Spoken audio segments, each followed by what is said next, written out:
கரையை கடக்க தொடங்கி இருக்கிறது பெஞ்சல் புயல். தற்போது வானிலை ஆய்வு மையம் தெரிவித்திருக்கிறது. முழுவதுமாக கரையை கடந்து முடிக்க 3 to 4 மணி நேரம் வரைக்கும் ஆகும் அப்படின்னு வானிலை ஆய்வு மையம் சொல்லியிருக்காங்க. தற்போது வானிலை ஆய்வு மையம் அதிகாரப்பூர்வமாக அறிவிச்சிருக்காங்க. அதுல குறிப்பா பார்க்க வேண்டிய விஷயம், the forward sector of spiral bands associated with the cyclone has entered into the land. அதாவது அந்த புயலுடைய முன்பகுதி தற்போது கரையை தொட்டு இருக்கிறது. அப்படின்னா புயல் கரையை கடக்க ஆரம்பித்து விட்டது அப்படின்னு நம்ம புரிஞ்சுக்கலாம். தற்போது புயல் கரையை கடக்க ஆரம்பிச்சிருக்கும் நிலையில 3 to 4 மணி நேரத்திற்குள்ளாக புயல் முழுவதுமாக கரையை கடந்து முடிக்க போகிறது அப்படின்னு தான் நம்ம ஒட்டுமொத்தமாக புரிந்து கொள்ள வேண்டும். இது கரையை கடக்கும் போது நமக்கு 70 to 80 கிலோமீட்டர் வேகம் வரைக்கும் காற்று வீசுவதற்கான வாய்ப்பு இருக்கிறது. சமயங்கள்ல 90 கிலோமீட்டர் வேகம் வரைக்கும் காற்று வீசுவதற்கான வாய்ப்பு இருப்பதாக சொல்லப்பட்டிருக்கிறது.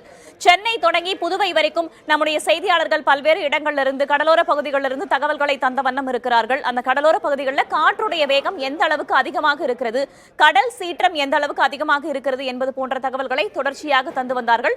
தரை காற்றுடைய வேகமும் பலமாக இருந்தது. குறிப்பாக கடலோர பகுதிகளில் காற்றுடைய வேகம் பலமாக இருந்த நிலையில தற்போது பெஞ்சல் புயல் கரையை கடக்க தொடங்கியதாக வானிலை ஆய்வு மையம் அதிகாரப்பூர்வமாக அறிவித்திருக்கிறார்கள்.